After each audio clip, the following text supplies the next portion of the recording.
பாவப்பட்டு ஆதி மூலம் இவர் மாதிரி விவசாயிங்க இருக்கவே தான் இவரை மாதிரி அதான் முன்னேற்றியாருன்றது இவரை மாதிரி ஆளுங்க தான். இவரை மாதிரி ஆளுங்க இருக்கவே தான் நாங்களாம் இந்த காலத்துலேயும் விவசாயத்தை தேடி ஓடி சந்தோஷமாக செய்கிறதுக்கு காரணமே எங்கள் மாமன் தான்.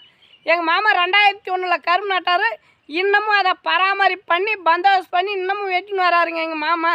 எங்கள் மாமனை மாதிரி ஆளுங்க இருக்கவே தான் நாங்கள் விவசாயத்தில் இன்னமும் சிறப்பாக செயல்படுறதுக்கான எங்கள் மாமனை மாதிரி ஆளுங்க தான். விவசாயம் காக்கணும், விவசாயத்தை காப்பாற்றணும், விவசாயிகளை காப்பாற்றணும்னா என்ன மாதிரி இவர் ஐயாவை மாதிரி ஆளுங்களை பாதுகாப்பு பண்ணுங்கள். எந்த ஊர் எல்லா ஊர்லேயும் இருப்பாங்க ஐயாவை மாதிரி, அவங்களுக்கு பாதுகாப்பு பண்ணுங்கள், அவங்களுக்கு உரிய மரியாதை கொடுங்க, அவங்கள நம்ம போற்றி பாதுகாப்பு பண்ணணும். அப்போ தாங்க இந்த தமிழ்நாட்டில் விவசாயம் வாழணும். இல்லை விவசாயிங்க வாழ மாட்டாங்க. இவர் மாதிரி ஆளுங்களை காப்பாற்றுங்க. இந்த நூற்றாண்டின் கடைசி விவசாயி ஐயாவை மாதிரி ஆளுங்களுக்கு அப்புறம் நாங்கள் தாங்க. எங்களுக்கு அப்புறம் யாரும் இல்லைங்க விவசாயம் காப்பாற்றுறதுக்கு. விவசாயத்தை காப்பாற்றணும், இந்த உலகத்தை காப்பாற்றணும் அப்படின்னு நாங்கள்